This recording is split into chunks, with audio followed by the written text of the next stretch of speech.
Hello, good afternoon. Welcome all of you come to here. I was in Dubai, and right now it's 3 p.m. And we will have a side event called Digital Cross Green Cross Digital Coalitions, and it's organized by the Taiwan Climate Partnership. And because we know the digital transition is very important, and it support a green transition with the developments and technology that contribute to achieving the target of climate neutrality. So today we have three speakers, and the first speaker is Noburo-san. He is the chair of the Tokyo University from Japan, and he is also the Green and the Digital Consortium, and also Japan Electronic Information Technology Association. I know he has a several role in lots of field, very famous, very important here. Noburo-san, today we also invite a Japan climate leader, JCLP, join us. And we are very similar because Japan JCLP is also supported by the United Kingdom, King Charles, and we also got a message from UK office in Taiwan. And the second speaker will be the Paul Peng. He is a chairman of the group Chief Strategy Officer and OUO Cooperation, and he's also Taipei Computer Association chairman. Very important guy in Taiwan. And the next speaker, he's on the way because he's also very important. He's a coordinator of the European Green Digital Coalitions and the CEO of GESI. It's called Global Enabling Sustainability Initiative. He's very important because he's very important in the European Union, especially the EGDC. So our three speakers are very powerful, and I think their topic about the Green and Digital Coalition is very, very good. So I think the first speaker, I would like to invite Noburo-san. Noburo-san and I are good friends for a long time, and he's every time his talk always bring us lots of the thoughts about this. Noburo-san, the floor is yours. Yeah, thank you very much. Thank you for your introduction, and I'm very honored to be here and to make a presentation in this session. This is the first time for joining the COP event. This is the first time, so I'm very pleased.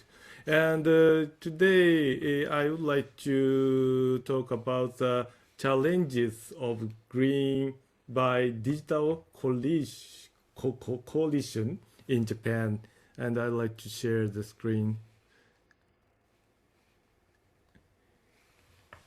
Yeah, okay, everyone can hear this slide.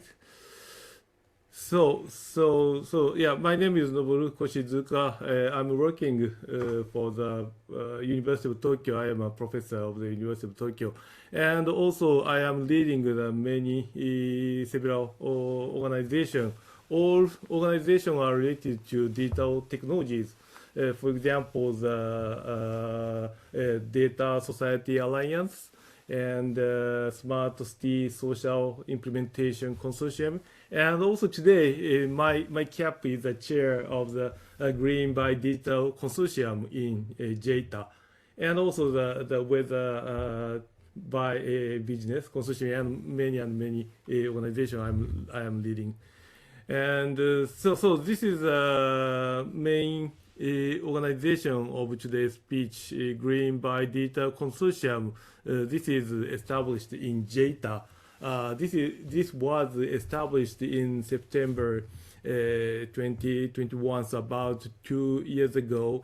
I am a chair of this organization, and also we have several working groups which make activity for the green issues. For example, the visualization working group and DC decarbonization working group and environmental activity data valorization working group. And the mission of this consortium is to contribute to the realization of carbon neutrality in 2050 by optimizing the whole of Japanese industry and society through initiatives related to the digitalization of environment-related field and the creation of new business models. And this JETA is the organization of so in the industry of the digital technology industry. So many companies in JETA, and this consortium is a computer company or a digital company, electricity company. Such kind of company are the member of our Green by Digital consortiums. And also, this is my main job, the University of Tokyo. I think this is the biggest and the oldest university in Japan. And first of all, I would like to talk about the current status of the greenhouse gas emission in Japan and the world. And this graph shows the temperature of each year recently, about 20 or 30 years. I think this year is a very, very special year. I think the hottest summer, and I think this is a record. And for example, now I am in Tokyo, and it's December, but it's very, very warm, unordinary warm. So this is very, very special years. And this temperature, the global average of temperature have increased more than 1 degree Celsius since pre-industrial times. So now we are becoming the hot and hot, warm and warm. And I think this is a situation of the Japan greenhouse gas emission about of this 10 years. I think in case of Japan, the greenhouse gas emission, the amount of the GHG gas emission almost the same, not so increased but not decreased, almost the same. I think this is not bad, but this is not good. This is the real situation of Japan. And in case of the world, the global CO2 emission by country, I think that China is very, very increased in this 10 or 20 years because of the economic growth are very much increased. So I think because of such economic growth, I think the CO2 emission are growing very much. And I think other companies are almost the same, or a little bit increase, a little bit decrease, so almost same. This is a real situation of the global situation. And this graph shows the CO2 emission per capita by major countries. So also in this case, Japan is not so good, but not so bad. I think Japan and Germany is almost the same. And I think the big countries, large countries such as Canada, Australia, United States, Russia, the CO2 emission per capita is very, very large. But relative to Japan, the UK, Italy, very smaller than Japan. So in case of Japan, not so good, but not so bad. So this is a situation. So this is the background of Japan, the green policy. And so next I would like to talk about the green growth strategy by Japan government. So about 3 years ago, 2020, former Prime Minister Suga have declared the realization of green society. He declared that we, Japan, will or should or must achieve a carbon neutral or decarbonized society by 2050. So this is a very, very important declaration for Japan. And after the declaration, in many cities in Japan, in case of Japan, there are 1,700 local government, so 1,700 cities in Japan. And now about 100 cities, 100 local governments have declared the net zero or carbon city by 2050. And this slide shows all the name of the local government or city in Japan which declares the 2050 net zero or carbon. And for example, this is in case of Tokyo. Tokyo is a metropolitan government, metropolitan city in Japan. About 10% of Japan is Tokyo, and Tokyo have declared zero emission. And this is a copy of the web page of the zero emission Tokyo project. And for example, this is a satellite city of Tokyo, Odawara city, about 1 hour by train or by car nearby Tokyo. Very, very normal and average Japan satellite city. And Odawara city has also declared the clean and smart castle town. In this clean and smart castle town, the most important mission is to realize carbon zero cities. So other than these cities, there are many cities have declared the carbon emission zero declaration by 2050. So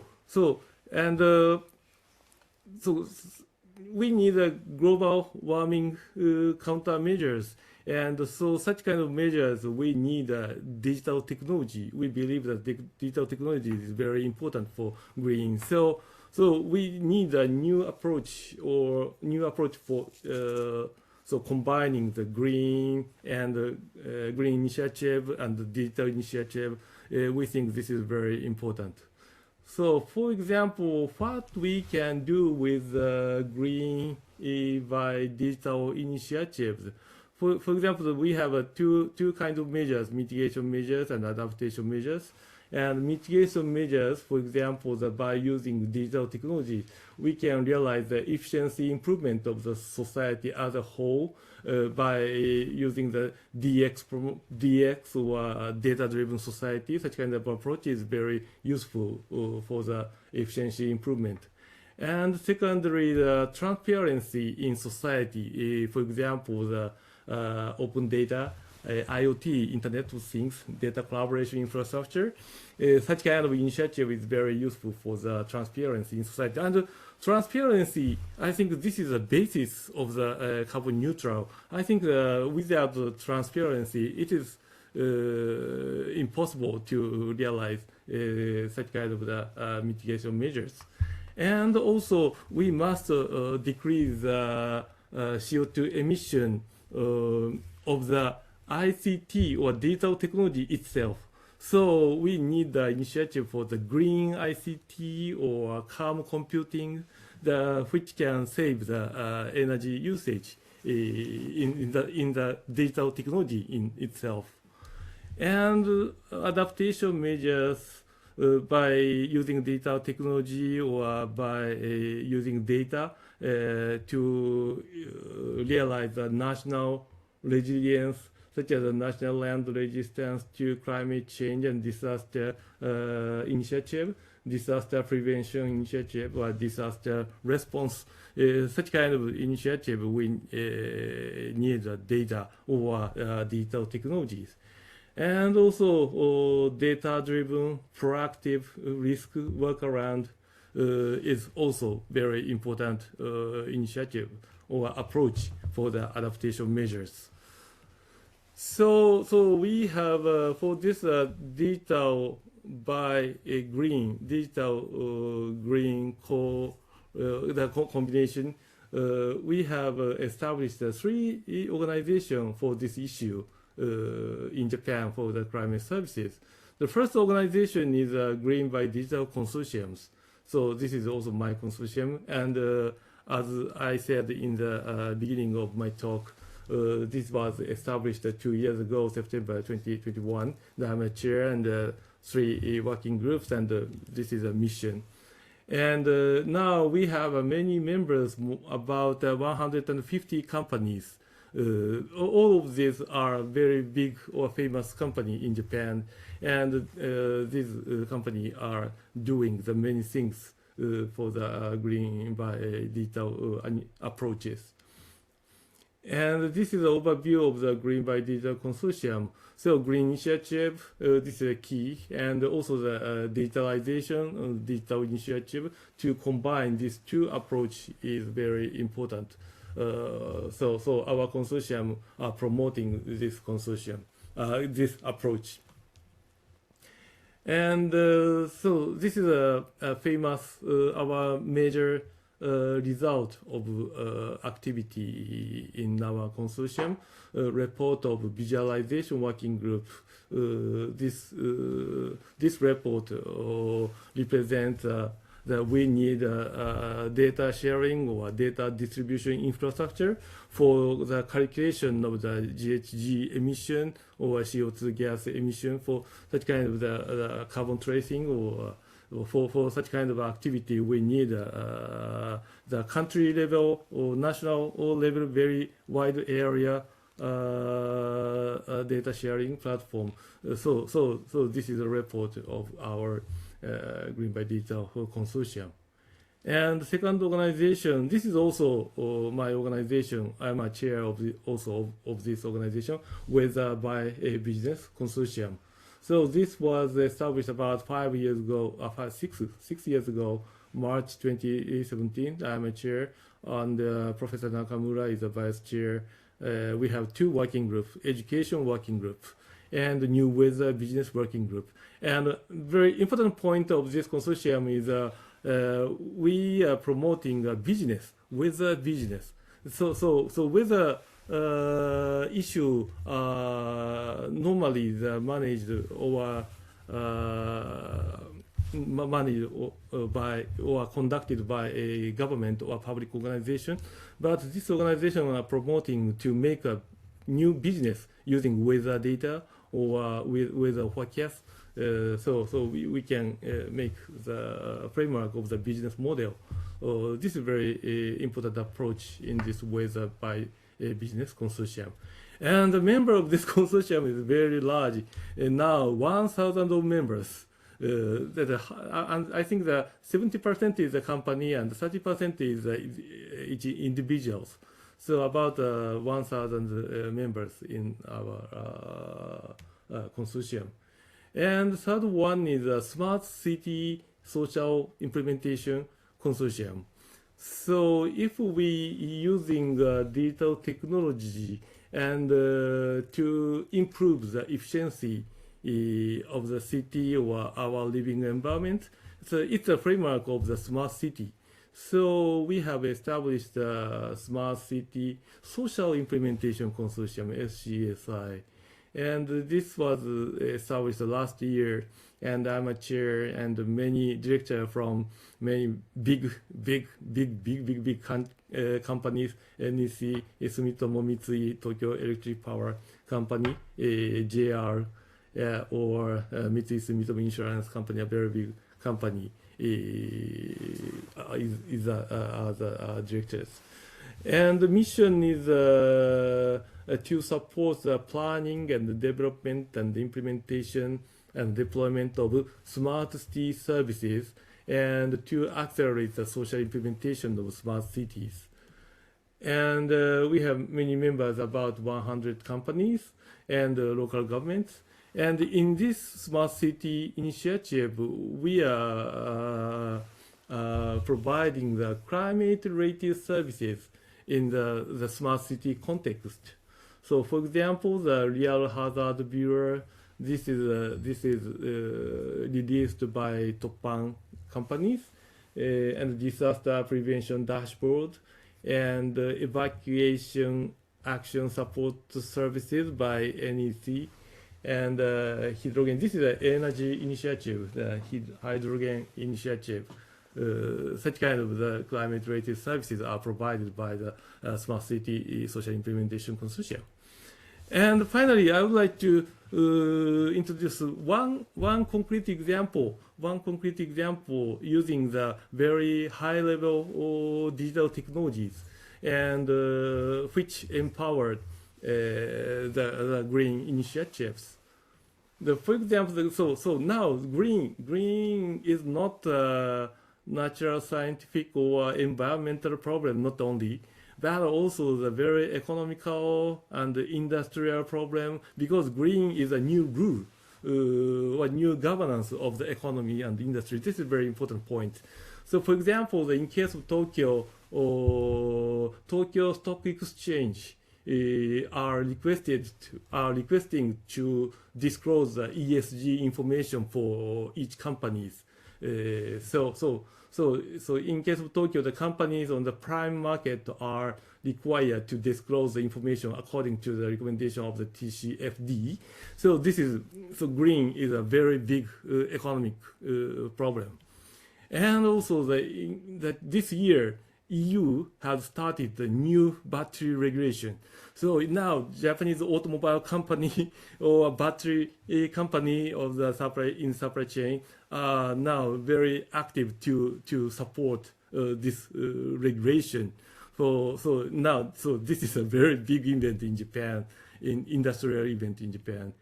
And I think that next to this new battery regulation, I think the EU will start a new carbon border adjustment mechanism, CBAM regulation. This will come into effect, I think, 2 years after. So in Japan, so this is also the very, very, very hot topic in the green issues. So now in Japan, we are newly developing a new data infrastructure for carbon emission data calculation and certification.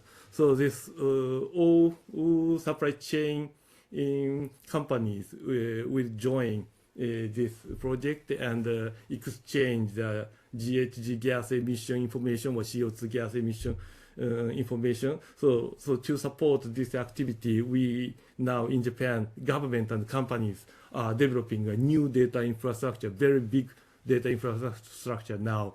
But this is not so easy because in calculating GHG emission data, calculation in supply chain, so company do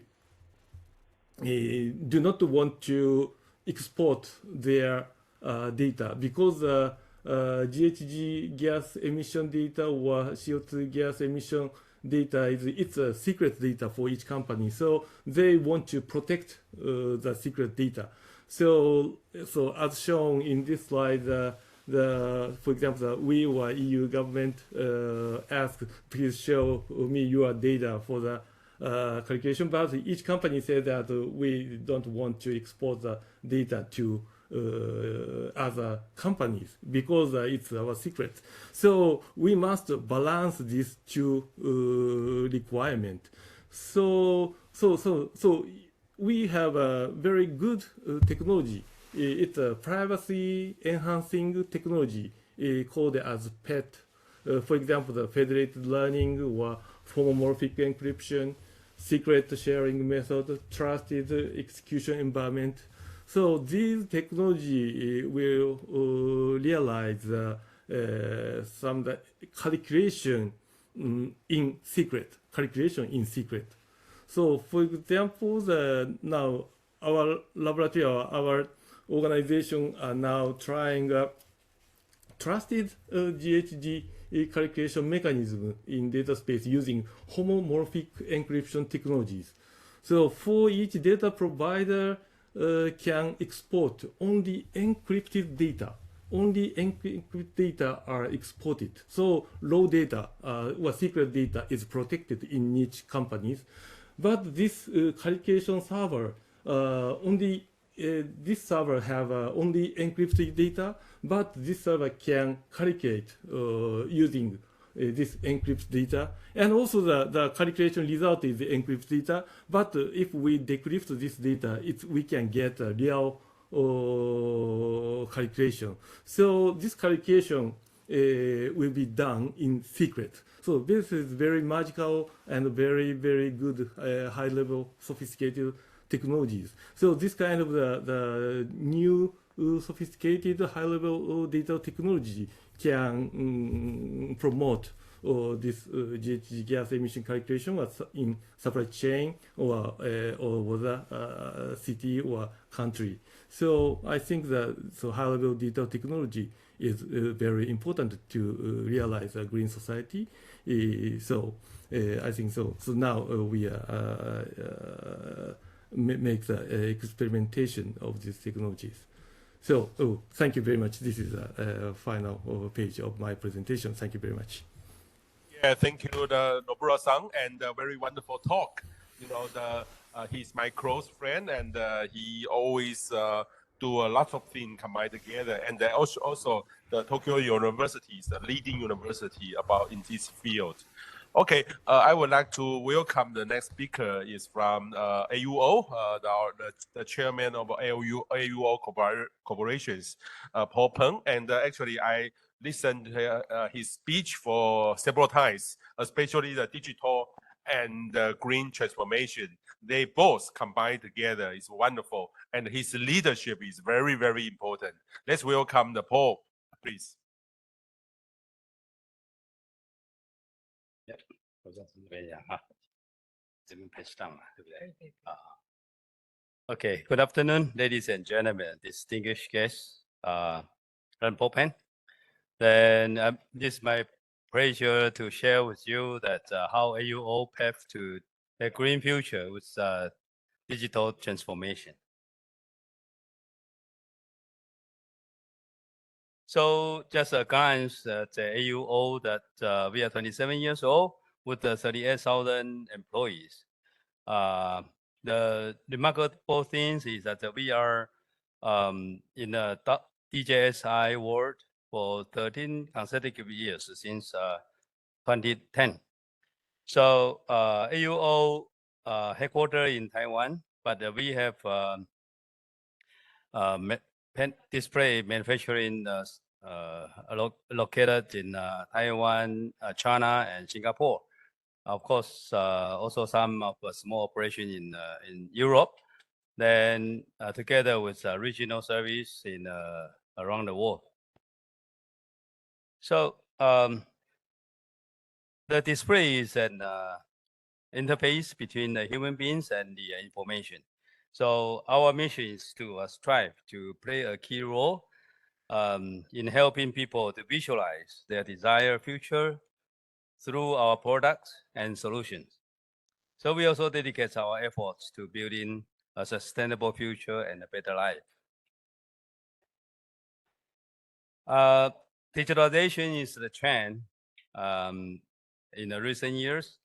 So it is so important of enhancing the competitiveness of the enterprise, since it can help improve production efficiency, cost saving, operational decision making, and information integration. Also, it is a key element to push an agile organization and drive the sustainable development of enterprise as well.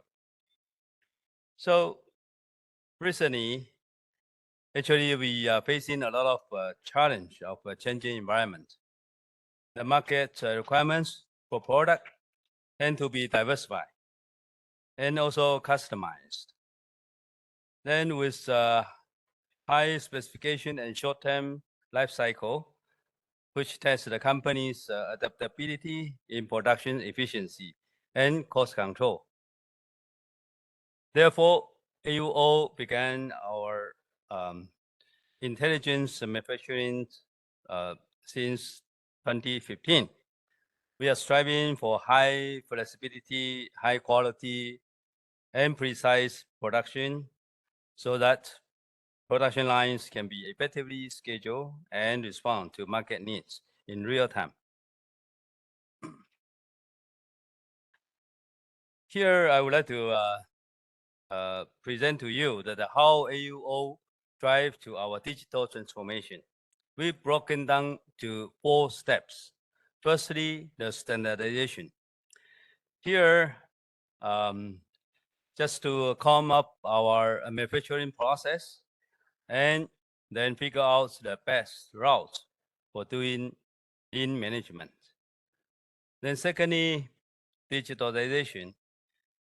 We improve our IT infrastructure, digitize and integrate all data into the platform to become one data for big data analysis third, we start automation. So we walk through the human-robot collaboration to increase the efficiency. Then finally, we step into the intelligence step. So here include the predictive manufacturing, predictive R&D, and also the management.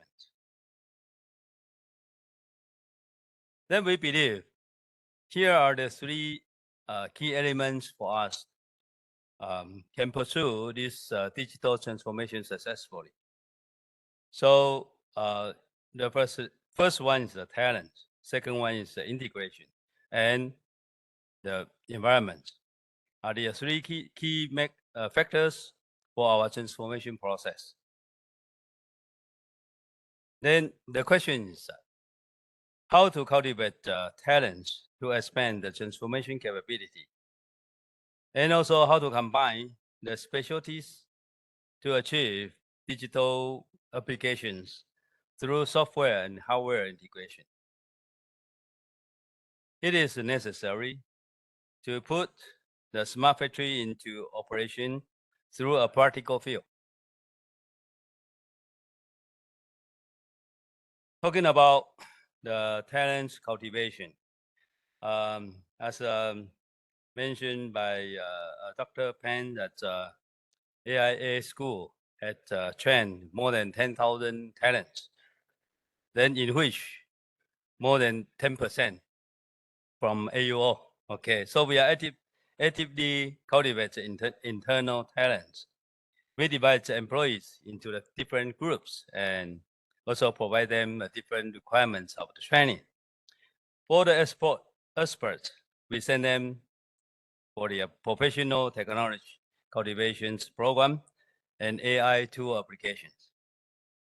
For the supervisors, we promote the very basic AI knowledge through general education courses. This then help them to know how to make the decision. For the colleagues, that's a basic AI knowledge. So AUO AI Talents Training Blueprint has achieved outstanding results. As to now, we have more than 2,000 AI engineers, and also we produce more than 3,000 AI models. So here I would like to give this few examples in different area where we apply to AI and digital tools to enhance our operation. Firstly, in terms of the R&D, AUO has introduced several tools as data governance, big data analysis, and artificial intelligence into the R&D process.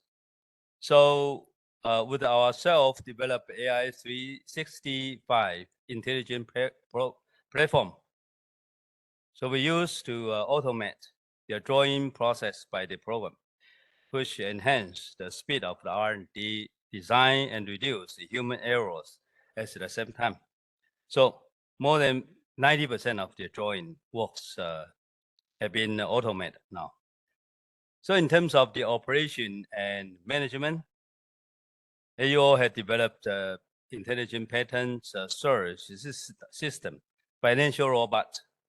We apply AI tools to talent recruitment, fully digitize the interview process. For example, on the notification, interview, and quiz, they are all effectively applied to AI tools. So we have a very efficient way of talent selection. Then in terms of the supply chain management, we use big data to predict the market supply and demand fluctuations in order to respond as soon as possible. So AUO has also developed a human-machine collaboration model. It can improve warehouse logistic efficiency by 30%. So achieving lower inventory and high efficiency management. With all this, AUO is very familiar in the manufacturing field. So we evolve from reactive manufacturing to predictive analytics by introducing automation AIoT, big data, analytics, and machine learning. So between 2017 and 2023, AUO overall improved our production efficiency by 30%, 40%, sorry. So through the intelligence manufacturing, we also improved the efficiency of electricity consumption. In 2022 alone, we achieved the annual electricity saving rate of 2.57%. And more, compared to the previous year, AUO reduced our carbon emissions by 16%, minimizing the impact of the production on the environment.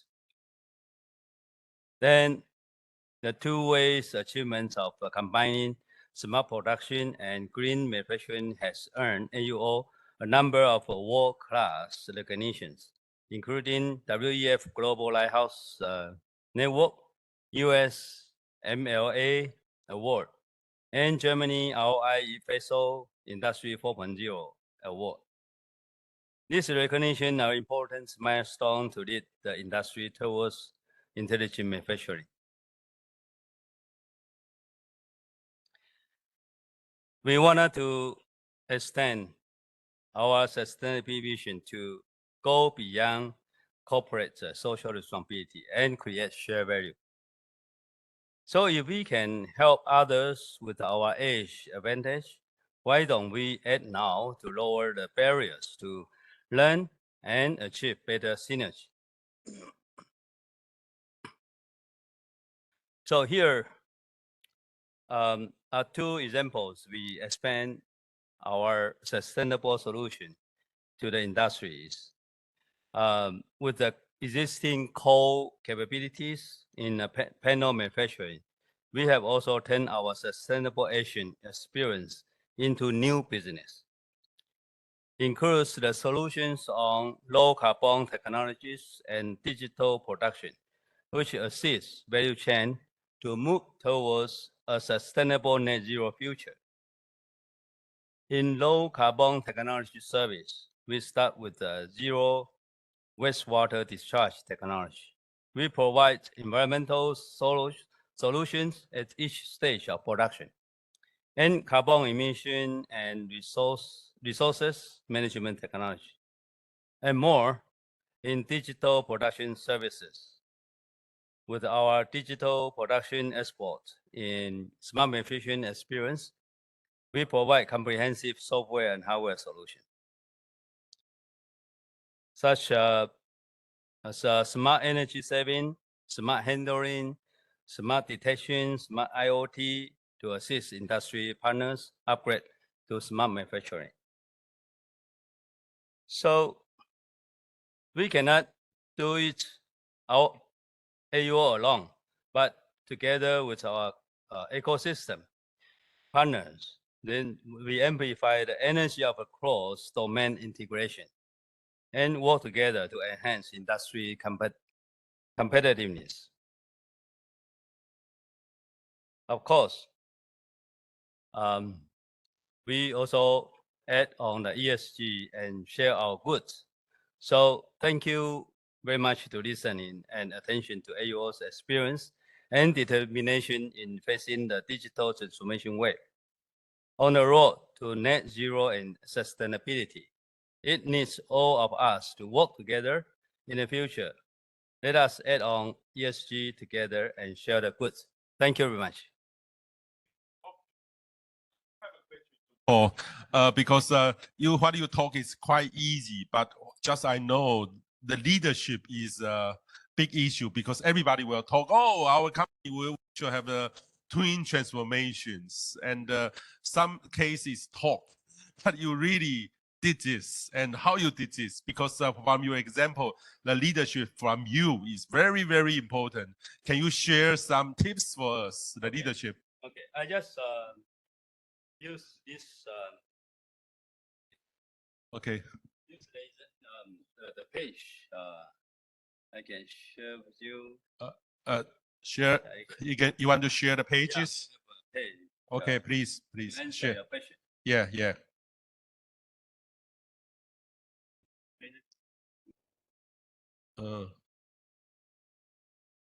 Wait a minute. Key successful factors. Because what I asked is lots of people will talk about digital transformation, but not so easy to do.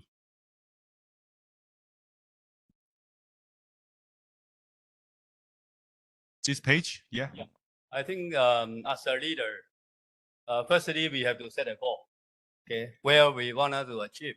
And this goal, we don't set, we set the ultimate goal is big, but we start from small. Then step by step, we can achieve to the ultimate goal, and which that will have a bigger impact. Second one is that we have to invest our resources here to build our solid foundation. Usually, leader will underestimate the long-term return, but overestimate the short-term return. So here, we, especially for green transformation or ESG, we need build on the longer term. Then, because at the initial stage, probably you may not get enough return for your investment, but once it cross over, then you will get more from there. Then, of course, everything we wanted to perform have to have enough or good quality of talents. So we got how to nurture our talents, how to cultivate our talents. As I mentioned, that we divide our group of people in different background. So to the experts, we send them out to the professional school, and for the management have to learn these AI tools in a basic knowledge also, because when they talk to the staff, they know where or how to apply to these tools. Then we also have a general courses for every staffs in the company. Then next one is that have to build the infrastructure. Okay, everything have to start from very basic. So the infrastructure that is a big investment, but you have to connect everything together, or have to have a comprehensive data pool. Then this you need a very complete infrastructure, and that's a early stage investment. But you may not get the return in the initial few years, but the that is a very determined factors where you make it successful. So this is also very is also connect to the leader's vision that where you overestimate the short-term benefit or underestimate the long-term benefit. Then another one is the data, the quality data. So when we talk about the big data, that's only the number of the data, but quality data is a very fundamental to determine your quality of work. So here we have to. So that's why when I first implement the digital transformation, I urge our company, we got to get rid of Excel from every computers in 3 years. Sorry, this Microsoft is not here. Okay. Anyway, because of the initial stage that everyone keep their data in their computer with the Excel file. So I consolidate them together. So get rid of Excel within 3 years, and then we can build the one big database with the quality data. So that is very important that when you have your digital transformation, the quality of data is very important. So I think this is just simply my reminding to the leaders who wanted to have a digital transformation in the company. Yeah, it should be from top down. Yeah, correct. You say you Every- should do this, and because if every computer do not have Excel, all your staff will complain. Yeah, correct. When I first announced, everyone just complained, and then they also say that that's impossible because in the over past 20 years, everyone have this tool, but eventually we achieve it with no Excel because we wanted to build quality data pool, so everything just consolidate in one data. Yeah. Okay. Thank you, Paul. Welcome. Wonderful talk. Give applause, please. Thank you. Okay. Now I will move the stage from the Europe. We welcome the coordinator of the EGDC, European Green and Digital Coalition, and he's also the CEO of the GC. Is it right? Jesse, and Luis Davis. And in the previous time, he had a wonderful talk about how the digital and the green transformation is very good. Yes, very good. Okay, Nevis, the floor is yours, please. Okay, you have slide, right? Yeah. Okay.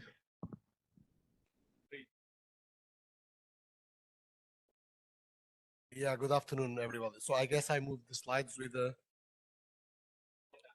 here. Okay, good. Very good. So thank you so much again for inviting me, and now in more detail about the Green European Digital Coalition, to give you really an historic overview how all of this started, and also where we are today. And I do not have a slide, but I will explain also a little bit the future direction. So the European Green Digital Coalition was launched in March 2021 by the European Commission, Commissioner Breton, with a commitment signed at that time by 26 CEOs, which we consider the founding members of the coalition. And the coalition currently counts with 39 member companies and 14 supporting partners, one of them being TCP. The EP pilot project supports the coalition to deliver its commitments and forms the coalition secretariat. So Jesse, that you see here at the left, we are not an European organization, we are a global organization. Our membership cuts across the planet, many different countries, but all the other organizations are European organizations, though the Digital SME Alliance, European Digital SME Alliance, Digital Europe, ETNO, GSMA, all of these are business industry organizations like we are, Jesse. As I said, the only difference is that we are global, they are European. Then we have the technical bodies of the coalition, which is the Carbon Trust and Deloitte. Those are the fundamental supporters that have been developing the work with us in developing the methodology, the guidelines. They have been working with us in different activities as well. So we also have in the coalition an advisory board, an external advisory board, which provides independent input to the coalition work. And that board is made of different organizations, European organizations, and scientists, experts in the area that validate the results of the technical group, that is the Carbon Trust and Deloitte. So these are the current 39 coalition members. As you can see, it's a very diverse group of companies, not only European, there are some multinational companies, as you see here, Microsoft being one of them, NTT just joined recently, IBM from the very beginning, a member, Cisco. So these are companies that joined, Vodafone, VMware, Unipartner, TIM, Telenor, and so on. So altogether, all these companies had to sign a commitment to be part of the coalition, and the commitment is signed by the CEO. And the commitment comprises fundamental principles. Is a letter signed by the CEOs with fundamental principles, which one is to support the coalition work, to provide resources from the company, because we had to create different working groups. Also, to commit to science-based targets. So all the companies need to have an agreed science-based target accepted by the Science-Based Target Initiative, and then to develop and deploy innovative solutions to address climate change. So these are the principles that every single CEO that wants to be part of the coalition and commit its company needs to sign up to. So, as I already mentioned, the net zero by 2040, it's, let's say, an ambitious trajectory to reduce the own footprint. And we are asking the companies to speed up the process. And although in the letter of commitment, companies point to 2040, we also ask them to come down to 2030 to accelerate the process. As I already mentioned briefly, so the EGDC declaration includes 3 actions. One is investing in the development and deployment of green digital solutions with significant energy and material efficiency that achieve a net positive impact in a wide range of sectors. Developing methods and tools to measure the net impact of digital technologies on the environment and climate by joining forces with NGOs and relevant expert organizations, and co-creating with representatives of the sectors recommendations and guidelines for green digital transformation of these sectors that benefits the environment, society, and economy. So these are 3 basic principles that are part of the coalition. So what are the expected outcomes of the coalition work? It's develop KPIs on investment and deployment of digital solutions, case studies with proven net positive potential. The other outcome is the methodology to calculate the net climate impact of given solutions. A third outcome is 18 case studies. So we had to work together, as I mentioned this morning, in working together with the different vertical industries, energy, transportation, construction, buildings, agriculture, smart cities, manufacturing, to calculate the net environmental impact of digital solutions applied to these verticals, and then deployment of guidelines for each one of the sectors so they can use the methodology and apply the work that we have done. So the methodology or the guidelines, they are aimed at providing guidance on the deployment of the solutions in a given sector to maximize the net positive impact and minimize negative impacts, so solution footprint and rebound effects. So this is what we have agreed to in the coalition work. We have been working in this project now for almost 2 years, March 2021. The project will close in March 2022. We are in the final stage of the project. During these 2 years, we had a very, very intensive work between the coalition members. So we are the secretariat, those organizations here that supported the member companies, together with the technical bodies. We have been working together, developing the methodology, the guidelines, working on the case studies, promoting workshops, communication activities, and we are now closing the project, or the first phase of the project, whereby the results, these outcomes that I mentioned, will be communicated to the European Commission, and then the European Commission will apply them into the internal EU system, and they will be used also for financing green infrastructure and green solutions moving forward. So, of course, this is, as I said, the first step. We are now discussing with the European Commission the next phase, because we can have a very nice methodology and very nice guidelines, but this needs to be applied. We need to move this into an actionable agenda. And it is our intention, and I hope that the European Commission will agree, that we will have a second phase of financial support from the Commission.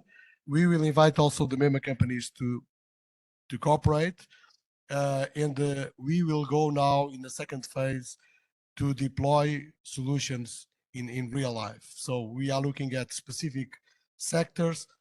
Probably we will start with a specific case about the telecommunications infrastructure and the energy infrastructure.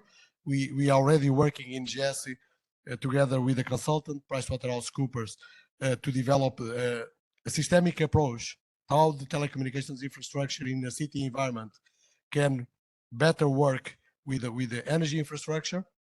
And for that, of course, we need partners. We are already discussing with some cities to start this cooperation. But of course, we still need to wait for the financing and the agreement of the European Commission, because from the company's perspective, we want to continue this project. And so hopefully maybe in the future, the project will be autonomous from the European Commission, because the objective here is really to uptake investment in digital infrastructure, in digital solutions. So as an industry sector, we can contribute better to climate change. Of course, this is an European project, but we are looking globally. That's why we have partners like you in Taiwan. We have partners in Singapore. We are finalizing also a partnership in the United States. This is partly due to GESI as a global organization. So because we have a global footprint, we try to bring partners from around the world, because this will be European regulation. This will be into the taxonomy of the European Union.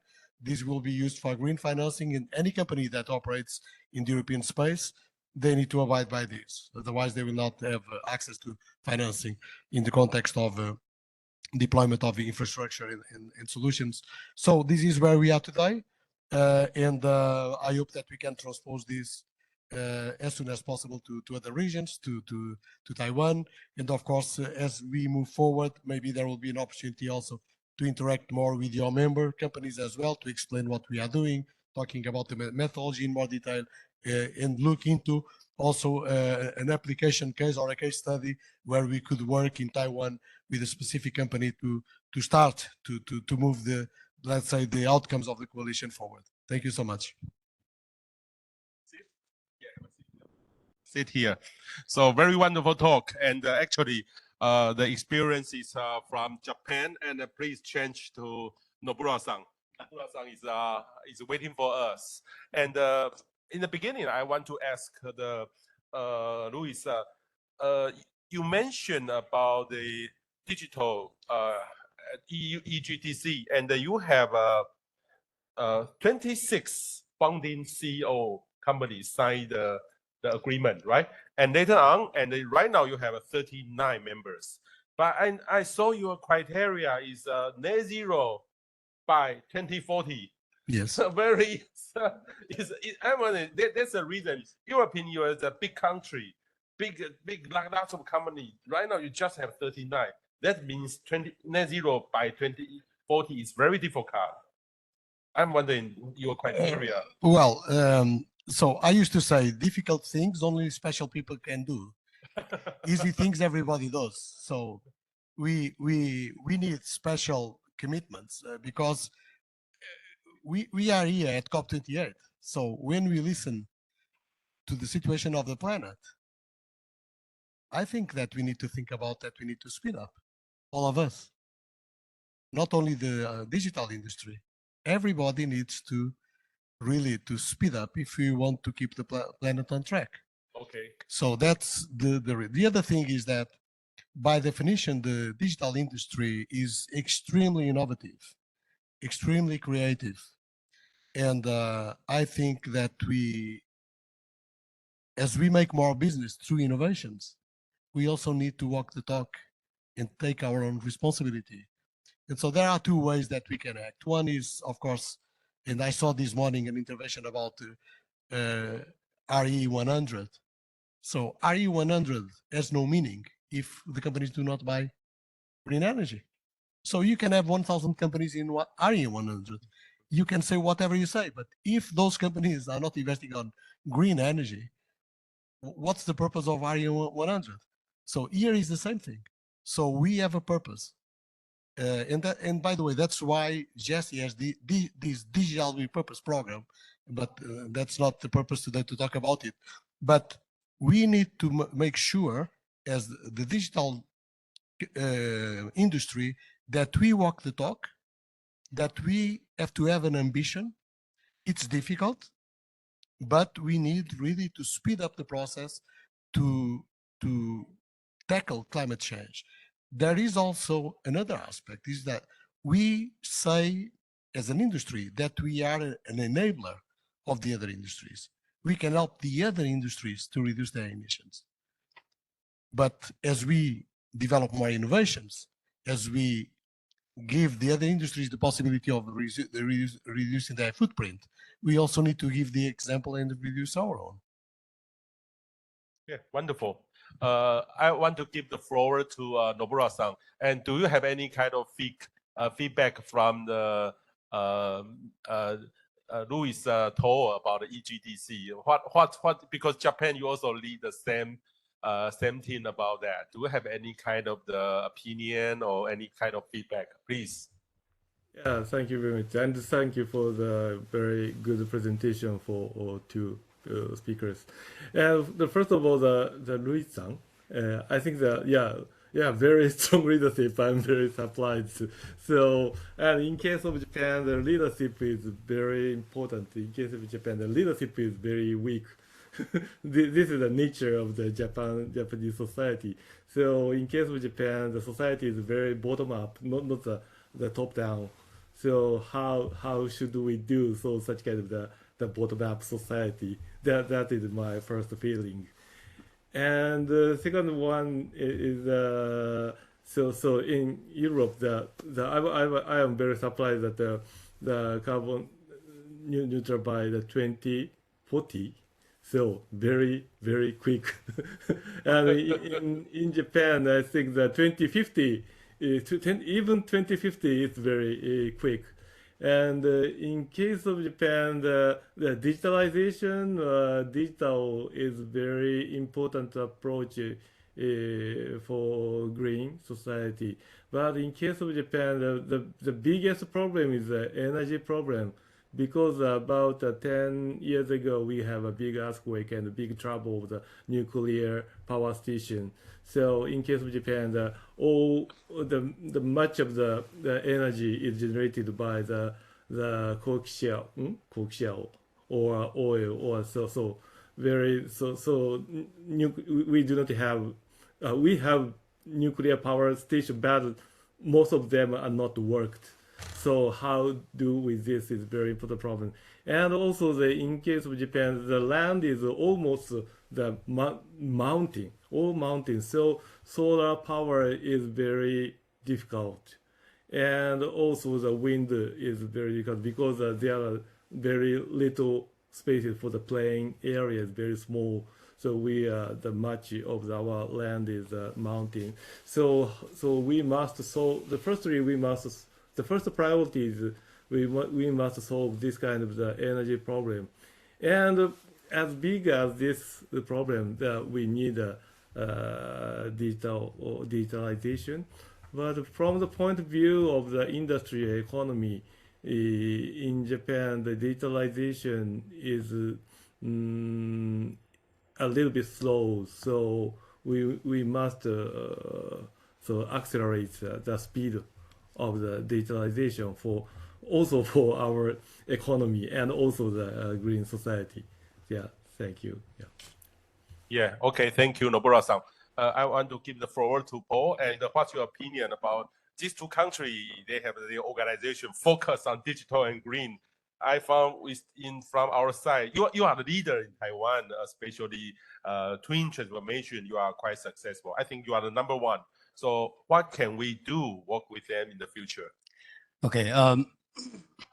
Taiwan is also a small island, quite similar to the Japan. So we have that with this small islands, 70% of the land are the high mountain. So actually, for the solar power, also not so practical actually. You with a huge volume of the solar power. So we need to develop the different energy, like clean energy, either the wind, pilot, or others. But anyway, we have no reason to escape because of the most of the industries in Taiwan. We are export oriented, so we have to comply to the national regularity. And second one is that our industry is mostly on the ICT industry.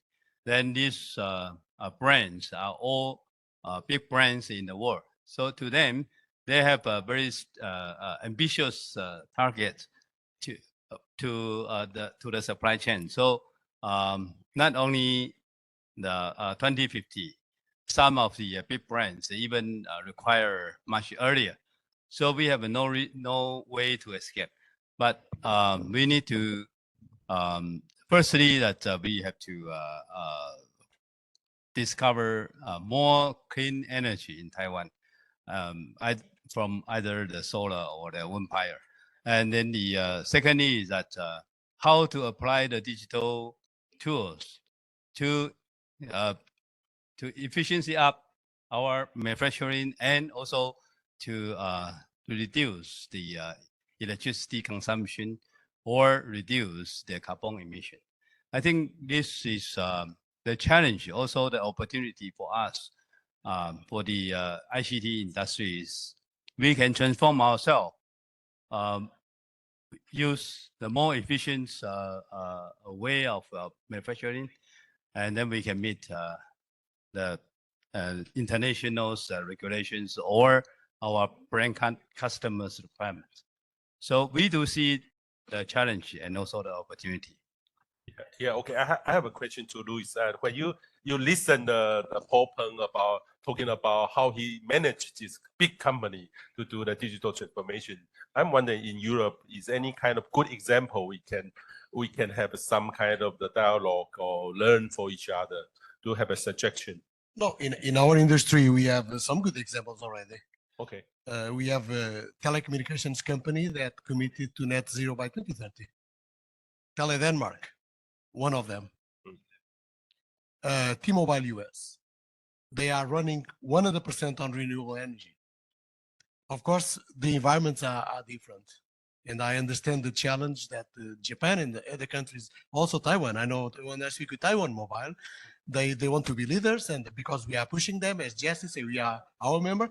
But of course, they tell no, but we have problems to find renewable energy. And so each one needs to go on its own pace. But it's important that we are conscious that the clock is ticking against us and that we need to accelerate the uptake of renewable energies. And as you said, Paul, the efficiencies that we generate, it's also part of the contribution. That's why in EGDC, we are developing the methodology to calculate the net positive impact. Because from our side, we also need arguments in relation to the policymakers.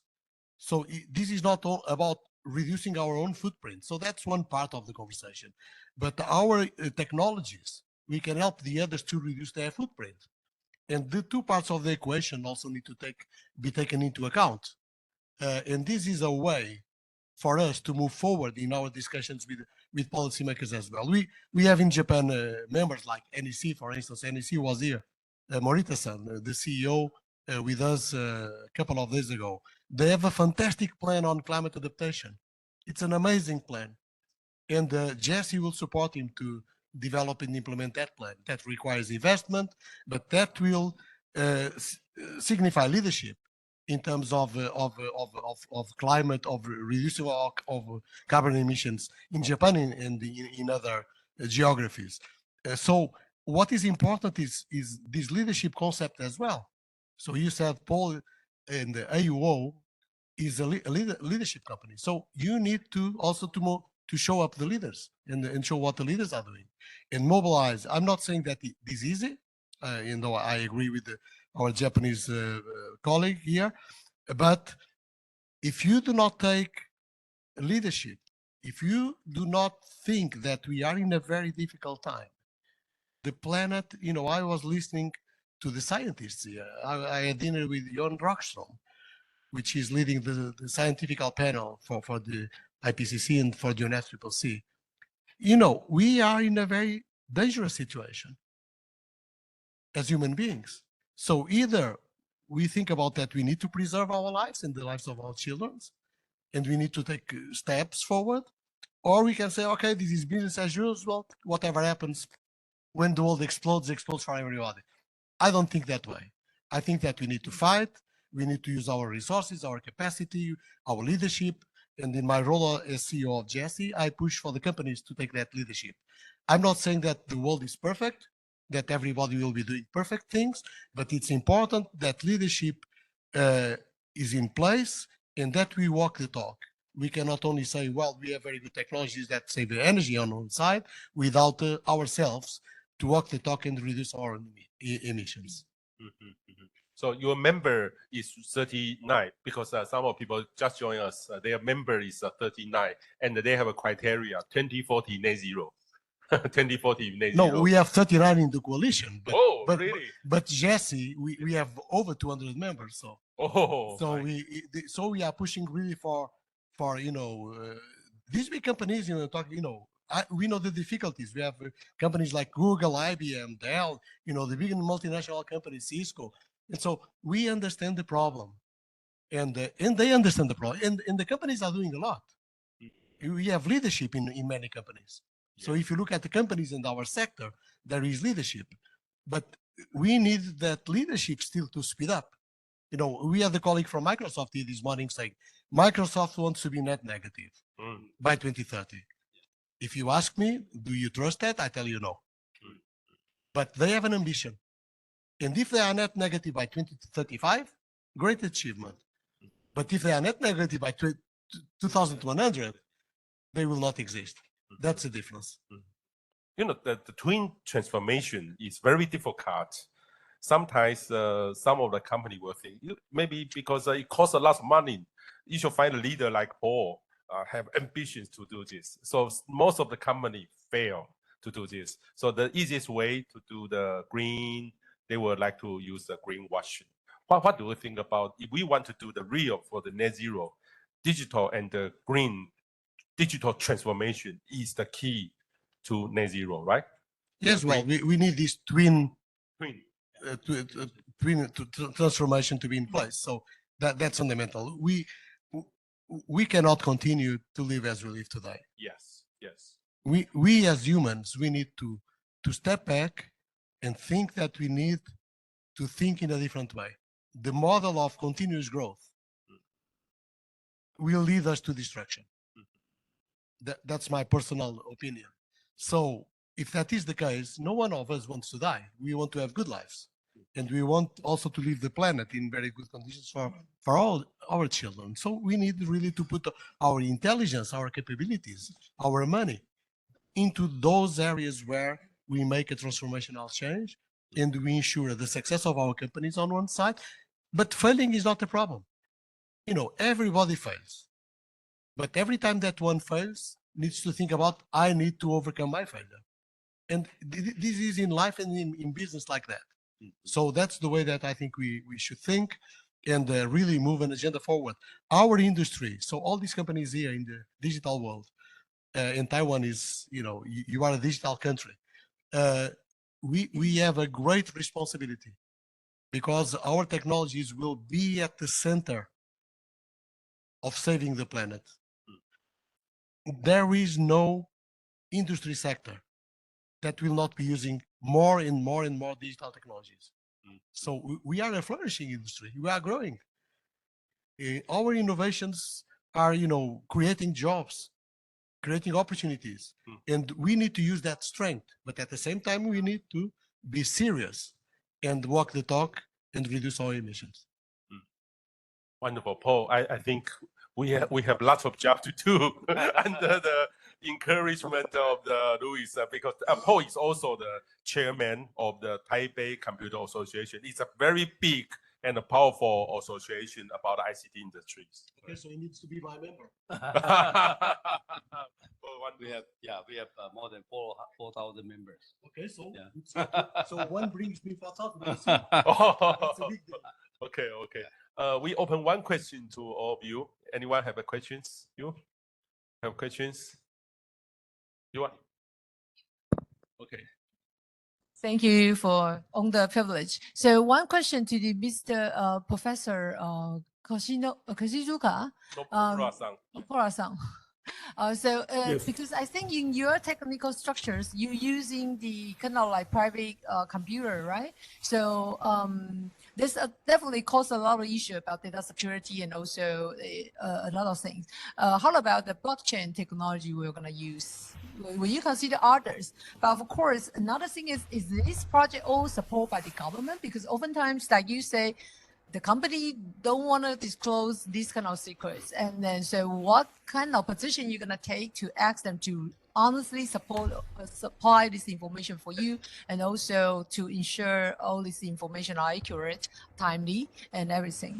And I just skip out all the question. And to the European Association, I think it's very good. And it's also, I think it's initiated by the European Union, right? So it's just for all these 30 companies, or you will have a like border. And another thing is like industry specific or like across the industry specific things. And the last question to Mr. Paul, no, it's Mr. Pong. Because I think you do have a lot of kind of clients. They will ask you to disclose all this kind of information. So if you can have the saying like to claim for all these big customers saying like about the carbon emission disclosure and all these kind of compliance, will you ask them to kind of just submit the request at the one time in one format instead of doing all the things? Of course, I know you already been DJSI listed and it's already been the top in Taiwan, but then can you think you will do better in the next steps? That's all. Thank you. Nomura-san, can you answer Yeah. I think here. Thank you very much for your question. Your question is about to use blockchain technology in this field. I think the blockchain is very good technology for protecting from the tampering data or unintentional or modification of data. So blockchain is a good technology for that purpose. But it does not good for the keeping secret. I think it is no use for the keeping secret because only useful for the protecting tampering, I think. And but bad situation is the blockchain is a very energy consuming technology, very energy consuming technology. So it's like energy usage can translate into trust. So energy and trust transformation, such kind of technology is blockchain. So I think so for the green purpose, the blockchain I think is not so good. Rather, traditional encryption technology is good. I think for suitable for this purposes. I think that's my answer for your question. Okay, I would like to make a comment on the accuracy of data. So why cannot the company disclose how much energy they are buying? What is the reason?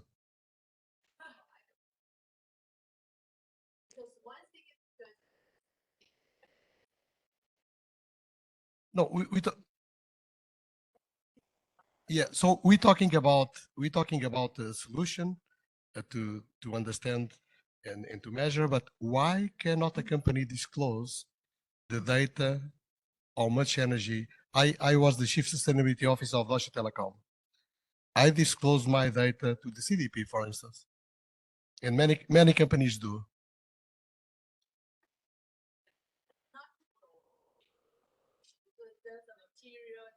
No, we have scope 1, scope 2, and scope 3, right? So scope 1 and scope 2 is easy, direct emission. So so it's crystal clear. So you get the energy bill, you know how much you are emitting. Then we have scope 3. And scope 3 is very complex. It's not about not disclosing the data. It's extremely complex to calculate. A mobile phone has 2,500 components, which come all around the world. So how do you measure that? So we have different methodologies in the industry, and Jesse just developed with GSMA the scope 3 emissions for telecommunications companies methodology. So we have now a clear methodology to calculate that. But that methodology is not enough, because no methodology will allow to fully calculate scope 3 emissions from any product. That's my conviction. But one thing is that. The other thing is the transparency problem. So why the hell, excuse me the word, why the hell a supplier of a top company would not provide to that company how much emissions they are emitting in relation to a product that they are putting into the market? That can be part of a contract. If you want to sell me that product, tell me how much are you emitting.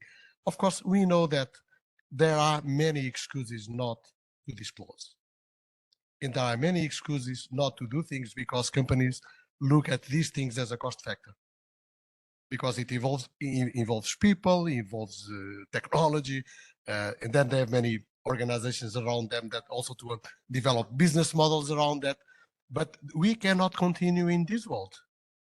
If we want really to be up to the challenge that we are, we need to step up and understand that this is a critical matter for all of us. This is a matter of survival. You know, many people does not care about killing people. We see that in wars. You know, you fire, you're dead. But I don't think that's this at the center of our civilization. We live by ethics, by values, by education, and so on. So I think, so coming to that point, to your question, we have 39 companies, and of course Europe is very big, but this coalition is for the ICT industry at first. But because we deploy our products and services in other industry sectors, it will apply to every single industry sector. So that means in the second phase, we will be inviting the energy industry, mobility, buildings, and so on to join the coalition as well. We are already working with them in some case studies, but in the future, we will be working closely with them as well as with cities, where, you know, we will all be living, 80% of the world will be living in cities. So we need also to consider that. Thank you. Wonderful. Okay. This is nothing about this disclosure.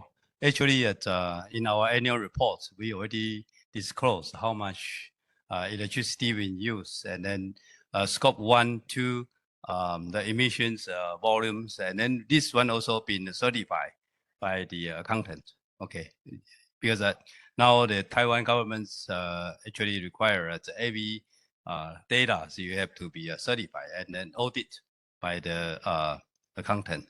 So, and another one is that actually our products also have the carbon footprint. That already means that how much carbon emissions when we produce the whole process of this product. So actually, when we have a contract with our customers, they will require, you know, the carbon emissions or carbon footprint. And so I think this is not the matter of the disclosure, but the matter of how quickly you can improve your carbon emission to certain levels to meet their requirements. So this is a challenge. But in our case, we drive our power saving or the carbon emissions very aggressively. So we have 2.57% power saving last year, and 16% carbon emissions reduction this last year. So this is quite aggressive. We had achieved that this performance, but we know that this is not enough to meet the requirements from our customer. So we should be more aggressively to drive this power saving or carbon emission. Of course, that scope 3 is another one, very complicated. So we wanted to use another set of the digital tool we got to manage the scope 3 as well. But now, I think scope 1, 2 is already been under managed. Yeah, okay, thank you all. Louis, probably I will have a suggestion or maybe initiative. Digital and green, EGDC and we, and also Japan. Such is our topic. We should have a pavilion. We work together. We should talk, continue. COP29, COP30. We should continue to talk the detail, not the agenda. There were lots of things we need to do. Yeah, especially encourage a good company leader to show, to educate the people. That's very important. I'm here as both as CEO of Jesse or as the leading organization for EGDC to have this conversation. But I have one remark. I like very much about talking, but I like action. So the conversation needs to lead to action. Okay. Yeah. Okay. Action. But besides action, we need everybody know what we act. But no, the leadership company to share and let others to benchmark. That's one of the good example. Yeah. Relation. Okay. Yeah. Thank you, everyone, and give them applause. Yeah, and we make a photo with Nobura-san together. Yeah. Nobura-san. Okay, we are taking a picture together. Okay. 1, 2, 3. Okay, one more. 1, 2, 3.